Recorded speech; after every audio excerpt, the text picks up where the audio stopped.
এটা কি পুজো নাকি শুধুই কন্টেন্ট বন্ধুরা? দুদিন আগেও কিন্তু এরকম একটা কথা আমি তোমাদের সামনে বলেছিলাম যে তার বাচ্চাকে নেওয়ার কথা। বাচ্চাকে নেওয়া তো অনেক দূর কি বাত, তার নামটা পর্যন্ত গামলা কিন্তু প্রথমে নিত না। যখন আমরা বারংবার প্রশ্ন করাতে কিছু ভিউয়ার্স যখন তাকে প্রশ্ন করে তখন কিন্তু সে উত্তর না দিলেও তার উত্তর দেওয়ার আগে তার কিছু পাঁচটা ভিউয়ার্স তথা কিছু কন্ট্রোভার্সি ক্রিয়েটার আছে যারা কিনা তাদের ভিডিওতে বলেছিল যে আইনি বারণ থাকা সত্ত্বে সে তার সন্তানের নাম মুখে নেয় না।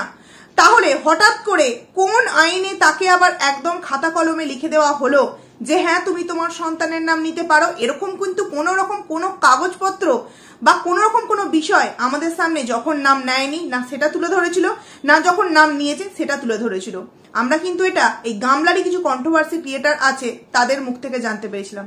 তারপর যথারীতি গামলা তার বাচ্চার নাম বারংবার ভিডিওর মধ্যে নিতে থাকে। কিন্তু দেখো, মায়ের জীবনে স্পেশাল দিন এবং সেই স্পেশাল দিনটা শুধুমাত্র কিন্তু সন্তানের জন্যই তার জীবনে এসেছে। একদম ঠিক শুনছো তোমরা, কারণ ও এই ফ্ল্যাটটা নিয়েছে শুধুমাত্র তার সন্তানের পড়াশোনার কথা ভেবে। বলেছে কিনা ওর নিজের ভিডিওতে, নিজের তার টাইটেল থাম্বনেলে ও তো এটাই লিখেছে যে সন্তানের পড়াশোনার কথা ভেবে এই ফ্ল্যাটটা নেওয়ার সিদ্ধান্ত নিলাম। তাহলে যেই ফ্ল্যাটে যেই ফ্ল্যাট সন্তানের নাম করে নেওয়া হলো সেই ফ্ল্যাটে পুজোর দিন অন্তত সন্তানের নামটা একবারও নিলে পারতো, নেয়নি বন্ধুরা।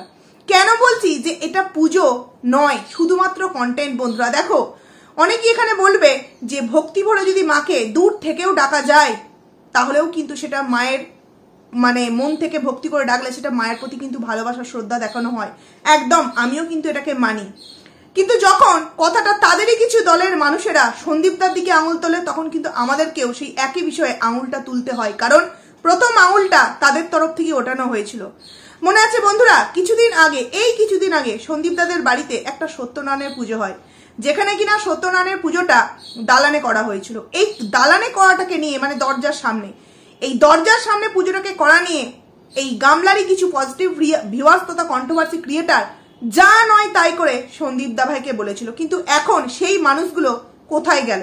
তাদের চোখে পড়ছে না নাকি গামলার যে কোনো জিনিস দেখলে নিজেরা নিজেদের চোখে একটা করে কালো পট্টি বেঁধে নেয়, যেখানে এই ভুলগুলো তাদের চোখে পড়ে না? দেখো, ভুল মানুষ মাত্রই হয়, ব্রাহ্মণ বলে যে সমস্ত কিছু জানবে এরকমটা কিন্তু নয়। কিন্তু মিনিমাম যে জিনিসটা তাদের রুজি রোজগারের একটা পেশা বলা চলেই চলে যে পুজো, ওরা বাবা দাদা দুজনেই কিন্তু পুজো করেন এবং কালী পুজোর মতো পুজো করেন। রাত্রিব্যাপী যে কালী পুজোগুলো হয় যেটাতে খুবই নিষ্ঠা সহকারে পুজো করতে হয়, শুধুমাত্র যাদের বাড়িতে তারাই যে নিষ্ঠা সহকারে সেই জিনিসটাকে পালবে এরকমটা নয়। যারাই কালী পুজো করে তারা কিন্তু যে ব্রাহ্মণ চুজ করে সেখানেও কিন্তু যথেষ্ট বুঝে শুনে ভেবেচিন্তে ব্রাহ্মণ সিলেক্ট করে। তাহলে সেই অংশে যেই বাড়িতে ব্রাহ্মণ নিজেরা পুজো করে সেই বাড়িতে এত অনাচার কি করে মেনে নেওয়া যায় বন্ধুরা? কি করে মেনে নেওয়া যায়? এবার তোমরা বলবে কোথায় অনাচার? হ্যাঁ, তোমরা পুরো ভিডিওটা দেখো, নো স্কিপ করে দেখো। আশা করছি তোমাদেরকে কালকের ভিডিওতে যেমন পুরো একদম টাইম মেনশন করে প্রমাণ তোমাদের সামনে তুলে দিয়েছি, সেই রকমটাই কিন্তু আজকের ভিডিওতে তোমাদেরকে একদম প্রমাণ স্বরূপ তুলে ধরবো। তোমরা পুরো ভিডিওটা কিন্তু দেখো। ভিডিওর মেইন প্রসঙ্গে যাওয়ার আগে একটা ছোট্ট কমেন্ট সম্পর্কে আমি বলে নিই। কালকের আমার ভিডিওই একটা কমেন্টস এসছে যার প্রোফাইল পিকচারে একটা বাচ্চা মেয়ের ছবি দেওয়া আছে। যথারীতি আমি সেই প্রোফাইলটাই গেলাম এবং সেই প্রোফাইলটায় গিয়ে আমি কয়েকটা শর্ট ভিডিও দেখতে পেলাম। শর্ট ভিডিওটা করছে কে? যেই মেয়েটার প্রোফাইল পিকচার দেওয়া আছে সেই মেয়েটাই কিন্তু শর্ট ভিডিওগুলো করছে এবং বাচ্চা মেয়েটার এজ অনুযায়ী যেভাবে শর্ট ভিডিওগুলো করছে, প্রতিটা রিলসে ট্রেন্ডিং যে গানগুলো সেইগুলো এবং প্রত্যেকটাতে চোখ মারছে। হ্যাঁ, এখানে তোমরা অনেকেই বলতে পারো কেন বাচ্চারা এখন 3 বছরের বাচ্চারাও তো রিলস বানাচ্ছে না, কোনো অসুবিধা নেই, বানাতেই পারে। কিন্তু তার যে মুখের ভাষা, সে যে আমাকে স্ল্যাং ল্যাঙ্গুয়েজ ইউজ করে যেটা কমেন্ট করেছে, আমি তোকে বলছি, আশা করছি তুই কমেন্টটা করিসনি, তোর গার্জেন কমেন্টটা করেছে। তোর গার্জেন তোর প্রোফাইল এবং তোর কিছু ভিডিও দিয়ে প্রোফাইলটাকে জাস্ট রেখে দিয়েছে।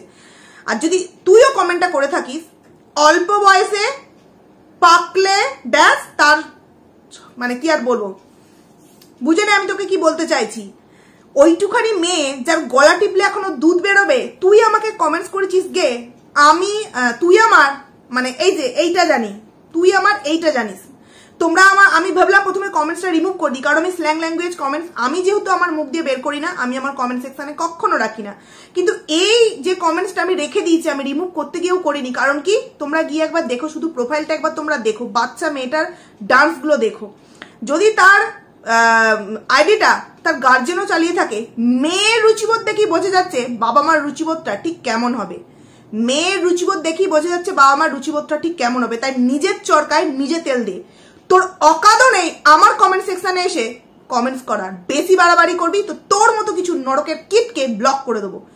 দেখ, নেগেটিভ কমেন্টস কর, স্ল্যাং দিয়ে করিস না, কারণ আমার ভিডিওতে আমি স্ল্যাং দিই না। তাই তুই যদি স্ল্যাং দিয়ে আমাকে কমেন্টস করিস না, জাস্ট ফু মেরে উড়িয়ে দেবো। শুধুমাত্র তোর কমেন্টসটা আমি রেখেছি ভিউয়ার্সদের সামনে তোকে জানাবার জন্য যে যাও ওই প্রোফাইলটায় গিয়ে দেখো, মেয়েটার যে কটা ডান্স ভিডিও আছে খুব বেশি হলে 8 থেকে 10 বছরের এজ হবে। 8 থেকে 10 বছরের বাচ্চারা কি করে বলে যে তুই আমার এইটা জানিস? কি শিক্ষা তোর বাবা মার? বাবা মা কি যখন তোকে জন্মটা দিয়েছিল তখন থেকে তোকে বাবা মা শেখাবার পরিবর্তে এইটা ছাল এইসব শিখিয়েছে? এইসব শিখিয়েছে তোকে? যত সব মানে উল্টো পাল্টা নরকের কিটগুলো আমার কমেন্ট সেকশনে এসে কমেন্টস করতে চলে আসে। অকাদি নেই আমার কমেন্ট সেকশনে তোর কমেন্টস করার, বুঝলি? তো বন্ধুরা, যাই হোক, বলে দিলাম। দেখো, এইগুলো যদি মানে আমাকে খারাপ কমেন্ট করুক, কিন্তু ভাষা ঠিক করে করুক, আমি সেটাকে মেনে নিই। চলো ঠিক আছে, আছে থাক। কিন্তু এইভাবে একটা মেয়ের এজ 7 থেকে 8 বছর, সে আমাকে এরকম কমেন্টস করছে, মানে যে এখনো পর্যন্ত ঠিকঠাক ভাবে সমাজ কি জিনিস চিনে উঠতে পারলো না, সে কি করে এই ধরনের কমেন্টস করতে পারে যে কোনটা ভুল কোনটা ঠিক? তাই আমি আজকে একটু রেগে যেতে বাধ্য হলাম। তো বাদ দাও এই কমেন্ট সম্পর্কে, এবার চলে আসি ভিডিওর মেন প্রসঙ্গে। প্রথমেই যে কথাটা আমি বলতে চাই, গামলার দুদিনকার আগেতে কিন্তু আমরা ভিডিওতে দেখতে পেয়েছি যে ও বলছিল যে আগুন জ্বালাবো না ঘরে, যতক্ষণ না গৃহপ্রবেশ হবে ততক্ষণ আগুন জ্বালাতে নেই। এরকমটা কিন্তু আমরাও জানি, আর ও কিন্তু বলেছে। প্রথমেই যখন ওদের দেখলাম ভিডিওটা, তখনই কিন্তু আমরা কি দেখতে পেলাম যে ইন্ডাকশানে চা বসানো হয়ে গেল। হ্যাঁ, এখানে অনেকেই কমেন্টস করতে পারো যে আগুন তো আর জ্বালেনি, ইন্ডাকশানে চা হয়েছে। ঠিক আছে, চলো সেটাকে মেনে নিলাম, কিন্তু এরকমটা করাটা উচিত নয়। ইন্ডাকশানই বলো আর যাই বলো, সেটা তো সেই কি বলবো, যেভাবেই হোক জিনিসটা তো হচ্ছে। তো সেখানে সেটাকে যদি আমি মেনেও নিই, ওটা কিন্তু আমি বাদও দিয়ে দিই। গামলা কিন্তু একবারও কোনো অংশে আমরা দেখতে পাইনি যে ও কিছু খেয়েছে, ও পুরো নিঢাল ছিল। হ্যাঁ, এবার লুকিয়ে চুরিয়ে খেয়েছে বলে আমার মনে হয় না, কারণ সন্তানের নাম করে যতই ফ্ল্যাটটা মানে নিয়েছে বলুক না কেন, অ্যাকচুয়ালি তো ও নিজের জন্যই নিয়েছে না। তো নিজের ফ্ল্যাটের মঙ্গল কামনার জন্য আশা করছি ও নিঢাল থাকতে পারবে। তো যাই হোক, ও হয়তো নিঢাল ছিল। কিন্তু সব থেকে বড় বিষয় হলো, দেখবে আমাদের বাড়িতে যখন পুজো হয় তখন কিন্তু আমরা কি করি, নিজেরা যে বাড়ির মানে যার বাড়ি সে তো উপোস থাকি, তার বাবা মা হোক, তার শ্বশুর শাশুড়ি হোক, নিঢাল কিন্তু থাকে। আমি আমার ক্ষেত্রে দেখেছি, আমার শাশুড়ি ছিল, আমার এই গৃহপ্রবেশের সময় আমার মা বেঁচে ছিলেন না, তাই আমার মায়ের কথা বাদই দাও, কিন্তু থাকে। আমার যখন ওই বাড়িতে তখন কিন্তু মা ছিল। তো সেখান থেকে দাঁড়িয়ে এখানে মেয়ের গৃহপ্রবেশ, মা দেখলাম ওই নাইটি পরে সুরুত সুরুত করে চায়ের কাপে মানে টান দিচ্ছে। মানে এখানে বলতে বাধ্য হচ্ছি যে ঠাকুরের পুজো ছিল নাকি নিজেদের পেট পুজো ছিল? কোনটা, ঠাকুরের পুজো নাকি পেট পুজো? এইবার একটা ব্রাহ্মণ পরিবারে কতটা অনাচার করা হয়েছে একটা পুজোকে কেন্দ্র করে, জাস্ট কন্টেন্ট হিসেবে ব্যবহার করার জন্য। তোমরা শুধু দেখতে থাকো ভিডিওটা।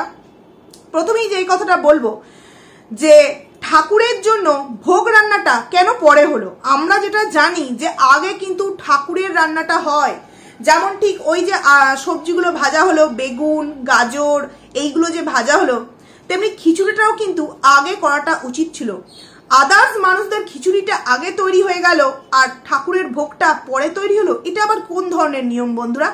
হ্যাঁ, এখানে অনেকেই তোমরা বলতে পারো তাহলে যেই বাড়িতে গৃহপ্রবেশ বা এইরকম ধরনের পুজো হয় তাদের বাড়িতে তো আলাদা জায়গায় রাঁধুনিরা রান্না করে। হ্যাঁ, সেটা রাঁধুনিরা করে আলাদা জায়গায়, কিন্তু ওই একই জায়গার মধ্যে আগে হচ্ছে মানুষজনের খাওয়া দাওয়া, তারপর হচ্ছে ঠাকুরের ভোগ।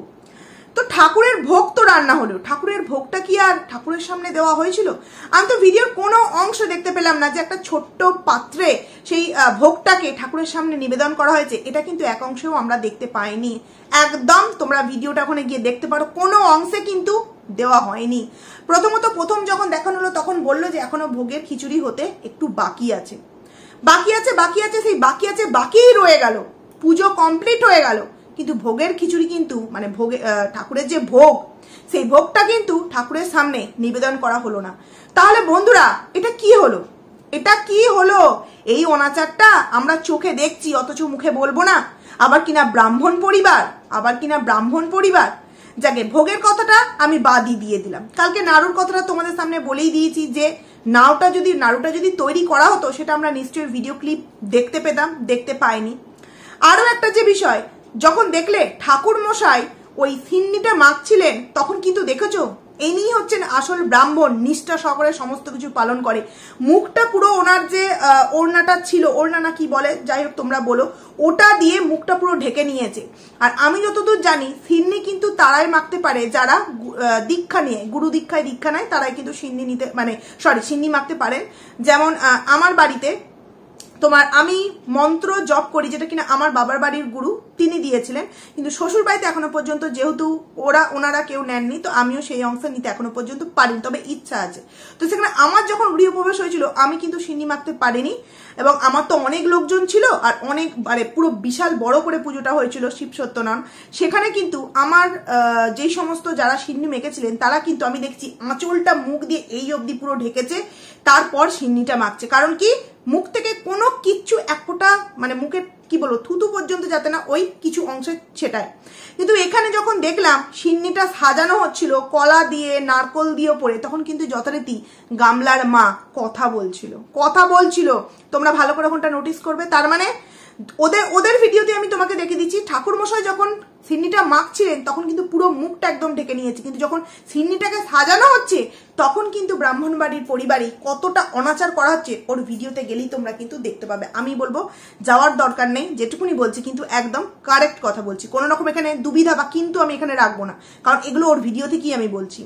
এই একটা বিষয় দেখালাম। এরপর চলে আসছি ওদের যে পুজোর যে সমস্ত কিছু আয়োজন, খুব ভালো লাগলো, প্রত্যেকটা আয়োজনই খুব ভালো লেগেছে, কিন্তু একটা জিনিস বড্ড অদ্ভুত লেগেছে, ওই যে আমের যে আম্রপল্লব আমরা যেটাকে বলি, দেখো আমাদের সচরাচর এখন শহর টাউনে যাদের বাড়ি কোথায় আম্রপল্লব পাবে, তবুও কিন্তু পাওয়া যায় এখন, আম্রপল্লব, তুলসী পাতা, দুব্বা ফুল কি না পাওয়া যায় বন্ধুরা, সমস্ত কিছু পাওয়া যায়। তো সেখানে গৃহপ্রবেশে আমরা যেটা জানি ঘরের দুপাশে দুটো কলার সেই গাছ রাখতে হয়, ঘট বসাতে হয়, নারকল, ছোট ছোট নারকল যেগুলো হয়, ডাব বলে, ডাবের মধ্যে স্বস্তিক চিহ্ন এঁকে একটা কলা গাছ দুদিকে দুটো এইভাবে দিতে হয়। প্রথম কথা হচ্ছে ওটাকে গৃহপ্রবেশ বলে না। ও যে বারবার গৃহপ্রবেশ বলছে, সম্পূর্ণ মিথ্যে কথা। গৃহপ্রবেশ ওরকম হয় না। গৃহপ্রবেশে গৃহের সামনে দুদিকে দুটো কলা গাছ, ছোট ছোট যে ওগুলোকে কি বলে, মাটির যে কি বলে ঘট নাকি, ওর মধ্যে ডাব থাকবে, স্বস্তিক চিহ্ন আঁকা থাকবে,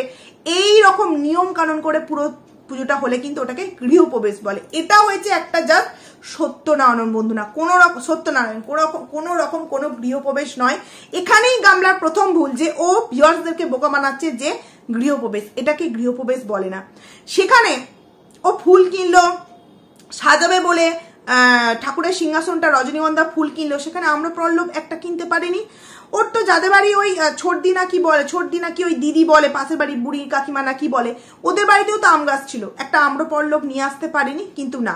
এবং সব থেকে বড় কথা হলো কি জানো, গৃহপ্রবেশ যখন হয় না, দেখবে কিছুটা মাটি লাগে। এবং আমি যে জিনিসটা আরো দেখলাম অদ্ভুত লাগলো, সত্যনারায়ণের তো সেই মাটির তাল দিয়ে আরো সেই এরকম করে করতে হয়, এগুলো কিন্তু আমরা কিছু ওর এতে দেখতে পেলাম না সেইভাবে। অ্যাকচুয়ালি পুজোটা কি হলো সেটাই বুঝতে পারলাম না। এবং এই যে সত্যনারায়ণ হলে, দেখো আমি এই জায়গায় যদি ভুল হয়ে থাকি আমাকে প্লিজ তোমরা কমেন্টস করো, কারণ অনেক মানুষের অনেক নিয়ম থাকতেই পারে। তো সেখানে আমি তোমাদেরকে এটা বলছি যে সত্যনারায়ণ আমরা যেটা জানি, জলচৌকির ওপর একটা পিতলের নারায়ণের ঠাকুর বা পট যে যেমনই হোক রাখে, সেই মাটির যে চারিদিকে চারটে তাল মতো দিয়ে, তাতে বাঁশেরই তো মনে হয় কঞ্চি করে তাল পাতা দিয়ে করে সুতো দিয়ে চারিদিকে এইভাবে বেঁধে তারপরে আবার সুতোটাকে কেটে, ওইটাকেই তো সত্যনারায়ণ পুজো বলে, এবং তার সাথে থাকে সিন্নি, তাই না? কিন্তু এখানে সেরকম তো কিছুই দেখতে পেলাম না। তাহলে এটাকে ঠিক কি পুজো বলে বন্ধুরা? শুধুমাত্র সিন্নিটা দেওয়া হলে মানেই কিন্তু সত্যনারায়ণ নয়। দেখো আমি ঠাকুর সম্পর্কে জানি না, বা নিয়মও অনেকের অনেক কিছু আছে, কিন্তু জাস্ট আমি তোমাদের সামনে এটা তুলে ধরতে চাইছি যে আমি তো ভুল হলেও হতে পারি, সব জানবো এরকমটা কোনো কিছুই বিষয় নেই। তো তোমরা প্লিজ একটু কমেন্টস করে জানিও যে সত্যনারায়ণ তো ওই যে চারিদিকে চারটে কঞ্চি দিয়ে সুতো দিয়ে রাউন্ড করতে হয়, তারপরে সেটাকে আবার কি বলবো ছাড়াতে হয় জিনিসটাকে, এইগুলোই তো। তারপরে সেই 5টা পান দিয়ে গামছা পেতে, তার উপর 5টা পান দিয়ে, একটা করে কলা, একটা করে সুপারি, একটা করে পয়সা দিয়ে, এইরকমই তো নিয়মগুলো হয়। এবং ওই যে কলাগুলো থাকে সেগুলো বাচ্চাদেরকে দিতে হয়। এরকমই তো জানি, তাই না? তো সেখান থেকে দাঁড়িয়ে সেই রকম তো কিচ্ছু দেখতে পেলাম না, কিছুই দেখতে পেলাম না বন্ধুরা। তাহলে এটাকে অ্যাকচুয়ালি কি কোনো সত্যনারায়ণের পুজো বলাও চলে? গৃহপ্রবেশের পুজো তো বলা চলেও না, মানে চলেই না। সত্যনারায়ণ কিন্তু ঠিকভাবে বলা যায় না। তোমরা একটু বিচার করে দেখো তো। আর আমি বেশিরভাগ ক্ষেত্রেই যত পুজো দেখেছি গৃহপ্রবেশের ওই জিনিসটা কিন্তু থাকে, কিন্তু এদের এখানে সেটা কিন্তু দেখতে পেলাম না। হতে পারে ওদের আলাদা নিয়ম, কিন্তু আলাদা নিয়ম মানে এত কিছু ভুলও থাকবে বন্ধুরা ওদের নিয়মের মধ্যে। এবং ছোটখাটো তো একটা হোমযজ্ঞ করলেই পারত, সেটা কোথাও আমি বাদ দিচ্ছি, হোমযজ্ঞ করেনি। এবার চলে আসি, যখন গামলা মানে শাঁখ বাজাচ্ছিল আর ঠাকুর মশাই নমস্কার করছিলেন পুজোর মন্ত্র পাঠ করে, তখন কিন্তু বিছানার ওপর ওই বুড়ি কাকিমা, গামলার বৌদি, গামলার দাদা বসে আছে।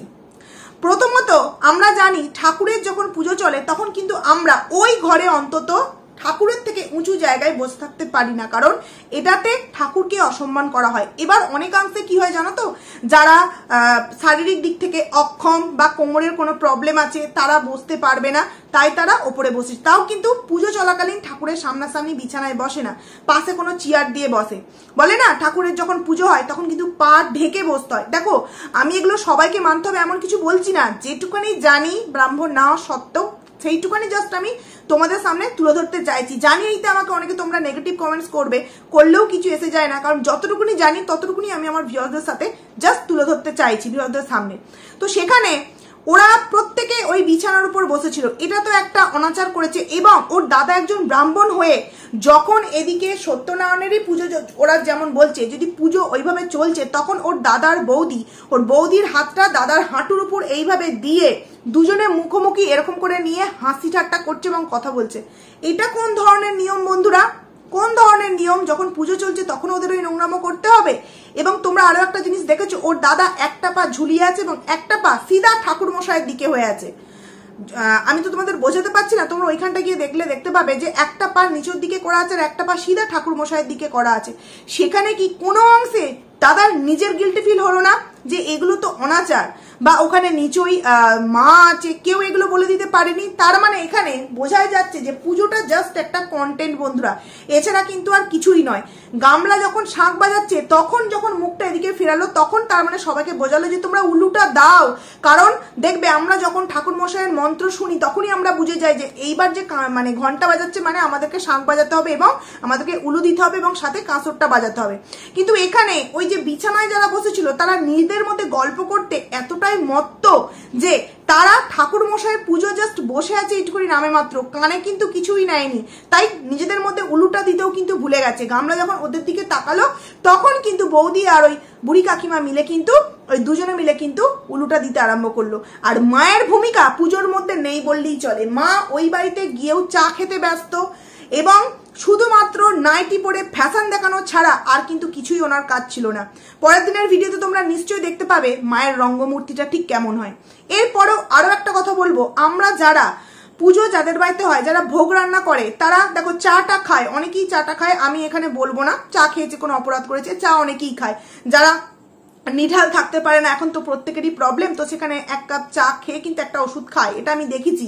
এমনকি ঠাকুর মশাই বলেন যে নিঢাল যারা থাকতে পারবে না, যাদের অ্যাসিডিটির প্রবলেম আছে, তারা কিন্তু এক কাপ চা খেতে পারে, লিকার চা। কিন্তু এখানে দেখলাম দুধ চা করেছে, খেয়েছে, ওটা আমি বাদই দিচ্ছি। কিন্তু ওই যে কাকিমা এবং গামলার বৌদি এবং গামলার মা দেখলাম খাবার খেলো, আর ওটা আমার মনে হলো লুচি তরকারি, বাইরে থেকে কিনে নিয়ে আসা লুচি তরকারি, সেইটা খেলো। সেইটা খাওয়ার পর ওই পোশাকটা পরেই আবার ভোগের খিচুড়ি রান্না করলো। এটা কোন ধরনের নিয়ম? আমরা যেখানে জানি স্নান করে এসে শুদ্ধ বস্ত্র পরে কিন্তু ভোগের খিচুড়ি রান্না করতে হবে এবং মুখে কোন রকম কোনো কথা হবে না। সেখানে এদের দেখলাম পেট পুজো হয়ে গেল, চা হয়ে গেল, প্লাস লুচি হয়ে গেল, তরকারি হয়ে গেল, ওই সেম ড্রেস পরেই ঠাকুরের ভোগ রান্না হয়। এবার আমাকে অনেকে কমেন্টস করবে পেটের মধ্যে মানে পটি একদম ভরভর করছে আর তোমার নিয়মের কথা বাদ দাও। তাহলে এই নিয়মগুলো যদি গামলার ক্ষেত্রে প্রযোজ্য না হয়, তাহলে সন্দীপদার ক্ষেত্রে কেন এই নিয়মগুলো প্রযোজ্য হবে? আমি নিয়ম এখানে কাউকে শেখাতে আসিনি, কিন্তু যদি এই নিয়মগুলো গামলার ক্ষেত্রে প্রযোজ্য না হয়, তাহলে গামলার সাপোর্টে যেই সমস্ত মানুষেরা আছে সেই মানুষগুলো কি করে সন্দীপদার নিয়ম নিয়ে প্রশ্ন তোলে? তাহলে তারা যদি আগে ভাগে সন্দীপদার নিয়ম নিয়ে প্রশ্ন তুলতে পারে, তাহলে আমরা কেন গামলার নিয়ম নিয়ে প্রশ্ন তুলবো না? আর একটাও তো অনিয়মের কথা কিছু বলছি না, যেটা বলছি যারা সত্যিই ঠাকুরকে মানে, যারা সত্যিই নিষ্ঠা সহকারে পুজো করে। দেখো, নিজের স্টাইলিশ ড্রেস পরছে মানেই যে সে ঠাকুর মানে না, এরকমটা কিন্তু নয়। সে ভালো মন্দ আঁশ এটা ওটা চিকেন মাটন খাচ্ছে মানে যে সে ঠাকুর মানে না, এরকমটা নয়। কিন্তু যখন আমি ঠাকুরকে মানছি, যেদিন আমার বাড়িতে পুজো, নিষ্ঠা সহকারে সেটাকে কিন্তু করতে হয়, বিশেষ করে যখন তারা ব্রাহ্মণ পরিবারের। আরো একটা জায়গায় আমার ডাউট আছে, প্লিজ তোমরা একটু আমার এই ডাউটটাকে মিটিও। যখন পুষ্পাঞ্জলিটা নেওয়া হচ্ছে তখন কিন্তু ঠাকুরমশাই গোত্র জিজ্ঞেস করলো, তখন কিন্তু গামলা কাশ্যপ্য এই গোত্রটা বললো, পাশ থেকে মা একটা কি বললো, ফাট করে ওই জায়গাটা এডিট করে দেওয়া হলো। তো আমি যতদূর জানি সন্দীপ দাদের তোমার গোত্র কাশ্যপ্য, কিন্তু গামলাদের কাশ্যপ্য বলে আমার মনে হয় না, কারণ ওরা তো ব্রাহ্মণ, অন্য কিছু গোত্র ওদের হতে পারে। তোমরা একটু এখানটা কমেন্টস করে জানিও। তো আমি প্রশ্ন, যে গামলা স্বামীকে তো মানিস না, স্বামীকে মানিস না, তাহলে কাশ্যপ্য গোত্র দিয়ে তুই পুজোটা কেন করলি? মানে কি তোর ওই যে ঘনার শ্বশুর বাড়ি সেখানে কি কাশ্যপ্য গোত্র? এই জায়গাটায় আমার কিন্তু একটু ডাউট লেগেছে। তোমরা প্লিজ একটু যারা জানবে যে এই গামলার পরিবারের কিসের গোত্র একটুখানি জানিও তো, কারণ পুজোটা হয়েছে কিন্তু কাশ্যপ্য গোত্রে, যেটা কিনা সন্দীপ দাদের আমি যতদূর জানি। তাহলে যেই স্বামীকে চুল্লুখোর বলছিস, যেই স্বামীকে মানে প্রতি মুহূর্তে মুহূর্তে তোর কিছু মানে মানুষ দিয়ে পদানিত করে যাচ্ছিস, আর সেই স্বামীর গোত্র ইউজ করে তুই নিজের ফ্ল্যাটের উদ্বোধন করছিস, মঙ্গল কামনা করছিস, মানে সমস্ত ক্ষেত্রে কি সন্দীপ দাকে প্রয়োজন? এই কথাগুলো আমি বললাম যদি সন্দীপ দাদের গোত্র ইউজ করে থাকে, আর যদি ওদেরও কাশ্যপ্য, কারণ ব্রাহ্মণদের কাশ্যপ্য আমি ঠিক জানি না, যদি হয়ে থাকে তো ঠিক আছে, সেটা বাদ দাও। আর সেটা বাদ দাও মানেও আমি এটাই বলবো, গামলার তো বিয়ে হয়ে গেছে না, গামলার তো বিয়ে হয়ে গেছে, তার মানে গামলা এখন তো মায়ের বাড়ির গোত্র ইউজ করতে পারবে না, পরগোত্র হয়ে গেছে, তার মানে নয় সন্দীপ দাদের গোত্র ইউজ করলো, আর নয় ওই ফোগলাকান্তের গোত্র ইউজ করলো। ফোগলার গোত্র আমি জানি না, ধরে নিচ্ছি আমাদের সন্দীপ দাদির গোত্র ইউজ করলো। মানে তোকে প্রতি মুহূর্তে মুহূর্তে কিন্তু সন্দীপ দার একটা ট্যাঁ তোর জীবনে কিন্তু রাখতেই হচ্ছে। তুই সন্দীপদা ছাড়া, সবাই বলে না সন্দীপদা নিজের ভিডিওতে না গামলাকে নিয়ে বললে ভিউজ হবে না, অ্যাকচুয়ালি সন্দীপদা উগড়ে ফেলে আর গামলা সেটাকে চেপে রেখে দেয়। চেপেই যে গোত্র ইউজ করলো এই নিয়ে কিন্তু কোনো প্রশ্ন নেই, কোনো প্রশ্ন নেই। যখন সবাই বলছে যে ও তো চলে এসেছে ছেড়ে, তাহলে ও কেন এইটা করবে, ও কেন ওইটা করবে, এই ওই হ্যান ত্যান অনেক কিছু বলছে, তাহলে ও তো চলে এসেছে, ও কেন গোত্র ইউজ করবে, কেন ইউজ করবে? শুধু নর্মাল নিজের মেয়ে পুজোটা করলেই করতে পারতো, গোত্রটা কেনই বা এডিটিং করে বাদ দিয়ে দিল না আমাদের সামনে? শোনাতে গেল কি করতে বন্ধুরা? এবং যে ক্যামেরা করছিল সে কিন্তু খুব সুন্দরভাবে ক্যামেরা করেছে, কিন্তু যে ক্যামেরা করেছে তার ক্যামেরা করার ধরন দেখে বোঝা গেল যে এটা ওই পাশের বাড়ির ভাইয়ের হাতের ক্যামেরা নয়, এটা কিন্তু কোনো একজন স্পেশাল মানুষের দক্ষ হাতের ক্যামেরা। কারণ আমরা যখন নর্মাল আমাদের কোনো বাড়ির মানুষজনদের দিয়ে ক্যামেরা করায়, তারা কিন্তু ক্যামেরার পেছন থেকে একটা দুটো কথা বলে, হ্যাঁ দাও, ওটা দাও, ওখানে রাখো, সেটা রাখো। বৌদিও যখন ক্যামেরাটা মাঝে সাঝে একবার দুবার করেছে তখন কিন্তু বৌদি বলেছে বা চুরির আওয়াজটা পাওয়া গেছে বৌদির। কিন্তু এখানে যে ক্যামেরা করেছে সে একদম কিন্তু মুখে সেলোটেপ এঁটে পুরো একদম ক্যামেরাটা করছিল। তাহলে মুখে কার সেলোটেপ আটা এই মুহূর্তে অর্ডারের মধ্যে আছে? ফোগলাকান্তের, এছাড়া আর কারোই নয়। তাহলে ক্যামেরাটাও যে প্রতি মুহূর্তে ফোগলাকান্তই করেছে সেখান থেকে বোঝাই যাচ্ছে ক্যামেরার পেছনে যদি ফোগলা থাকে তাহলে ক্যামেরার মধ্যে কি করে ফোগলা আসবে? এটাই হচ্ছে মানে মোটমাট বিষয় বন্ধুরা, যে একটা ব্রাহ্মণ বাড়িতে পুজোর নিয়ম আচারের মধ্যে এতটা অনিয়ম, এতটা অনাচার, অথচ কিছু মানুষ এসে তাকে বাহবা দিচ্ছে। দেখো বাহবা দাও, তাতে আমাদের কোনো প্রবলেম নেই, কিন্তু যেগুলো ভুল করছে সেগুলো তুলে ধরো। সন্দীপদার বাড়িতে সত্যনারায়ণটা একটু দরজার মুখোমুখি করা হয়েছে বলে কত আউঝাউ করে লেগে যাচ্ছে, ছোট্ট কিষাণু নাকি রোগা হয়ে যাচ্ছে বলে এত আউঝাউ করে লেগে যাচ্ছে। তাহলে এখানে মা একটা পুজো বাড়িতে একটা শাড়ি পরতে পারলো না, চায়ের পর চা খেয়ে যাচ্ছে, খাবার খেয়ে ভোগের রান্না করছে, সেই ভোগ আদেও কিন্তু সেই ঠাকুরের স্থান অবধি পৌঁছালো না। তাহলে সেই ভোগটা কোথায় গেল বন্ধুরা? যে পরিমাণ খিচুড়ি রান্না হয়েছিল সেই পরিমাণ কিন্তু বাড়িতে গেস্ট এসেছে বলে আমার মনে হলো না। তাহলে সেই খিচুড়িগুলো কে খেলো? কোন অতিথি ছিল যে তাদেরকে অন্তত সামনে পৌঁছার না দেখানো হলেও তাদের কলরবটা অন্তত আমাদের সামনে শোনানো যেতে পারতো? কিন্তু না, কিছুই আমাদের সামনে শেয়ার করা হয়নি। তার মানে কি কারণ বন্ধুরা এত কিছু লুকোচুপি করার? কারণ কি, কেউ তো একজন ওখানে ছিল যাকে কোনো মতেই কিন্তু দেখানো যাওয়াটা ক্যামেরার মধ্যে সম্ভব নয়, যেই কারণে কাউকেই দেখায়নি বন্ধুরা। তো যাই হোক, অনেক কটা পয়েন্ট আশা করছি তোমাদের সামনে তুলে ধরতে পারলাম। এবং আরো একটা যে বিষয়, পান, ও যখন ঘটে পান দিচ্ছিল, মানে ঘট নয়, যে সিঁদুর দানের সময় যে চুপড়িগুলো না কি বলে ওইটাকে, ওটার মধ্যে দিচ্ছিল, তখন কিন্তু পানটা উল্টো করে পেতেছে, উল্টো করে পেতে তাতে স্বস্তিক চিহ্ন দিল। কিন্তু ওটা তো এইভাবে সোজা দিকটা হবে, মোলায়েম দিকটা দেখলাম উল্টো করে ওর উপর কিন্তু দিল। মানে একের পর এক অনিয়ম কিন্তু ওরা করেই চলেছে, সেখানে কিন্তু কারোর কোনো কথা নেই। আর এই জিনিসটা যদি সন্দীপ দাদের মধ্যে হতো, কত রকম কত কথা হতো, তোমরা শুধু জাস্ট দেখতে।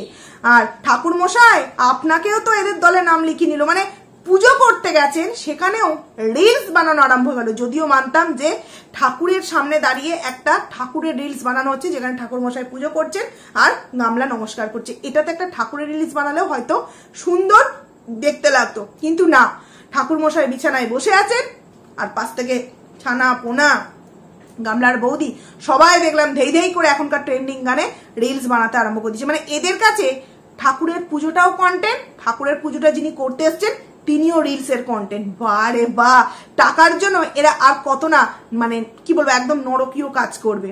তো যাই হোক বন্ধুরা, অনেক কটা পয়েন্ট আমি তোমাদের সামনে তুলে ধরলাম, আশা করছি তোমরা বুঝতেই পেরেছো আমি কি বোঝাতে চাইছি। তো চলো ভিডিওটাকে এখানেই এন্ড করছি, খুব তাড়াতাড়ি আবারও তোমাদের সামনে নতুন একটা ভিডিও নিয়ে আসবো, ততক্ষণে তোমরা কিন্তু খুব ভালো থেকো। তো চলো টাটা।